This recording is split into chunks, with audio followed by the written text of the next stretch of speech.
Joriy yilning 17-avgust kuni Surxondaryo viloyati Jarqo'rg'on tumani G'urg'ur mahallasi hududidan o'tuvchi M41 Termiz-Jarqo'rg'on avtomobil yo'lining 1591-kilometrida Cobalt avtomashinasi haydovchisi qarama-qarshi tomonda harakatlanib kelayotgan Spark rusumli transport vositasi bilan to'qnashib, yo'l transport hodisasi sodir etiladi. Natijada 27 yoshli Spark transport vositasi haydovchisi va 30 yoshli ushbu avtomobil haydovchisi hamda Cobalt avtomobili ichida bo'lgan 31 yoshli yo'lovchi va 2 oylik chaqaloq voqea joyida halok bo'lishadi. Shuningdek, 26 yoshli Spark avtomobil yo'lovchisi va 5 yasharli Cobalt avtomobil yo'lovchilari kasalxonada ko'rsatilgan tibbiy yordamga qaramasdan vafot etishdi. Spark avtomobildagi yo'lovchilar hamda 30 yoshli Cobalt avtomobili haydovchisi, ikkita 23 yoshli va 1 yoshli yo'lovchilar turli darajadagi tan jarohatlari olib shifoxonaga yotqizilgan.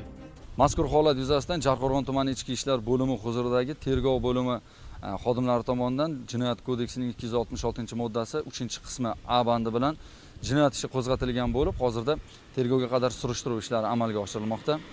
Yo'l intizomni yoqtiradi. Qoidalarga amal qilmaslik esa mana shunday fojialarga olib kelishi mumkin. Belgilangan tezlik talabining buzilishi natijasida 6 nafar fuqaro hayotdan bevaqt ko'z yumdi. Yana 6 nafari shifoxonada hayot uchun kurashmoqda. O'rganishlar natijasida har ikkala transport vositasi haydovchilarining noqonuniy ravishda yo'lovchi tashish faoliyati bilan shug'ullanishlari ma'lum bo'ldi. Shu bilan birga karantin qoidalariga amal qilmasdan me'yordan ortiq yo'lovchilarni olganliklari halokatning xavflilik darajasini oshirgan. Dastlabki surishtiruvlarga ko'ra haydovchi va yo'lovchilar xavfsizlik kamaridan foydalanishmagan. Shu o'rinda haydovchilarimizga bot takrorlashimizga qaramasdan ijtimoiy tarmoqlarda, ommaviy axborot vositalarida, mahalla ko'ylarda targ'ibot ishlarini olib borishimizga qaramasdan kichkina bir e'tiborsizliklar yoki bir tezlikni oshirishlar oqibatida mana shu kabi mudhish yo'l transport hodisalarini kuzatilayotganlar. Eng achinarlisi buni natijasida bir qancha fuqarolarimizni, hattoki voyaga yetmagan yosh bolalarda barvaqt hayotdan ko'z yumayotganligi achinarli hol albatta.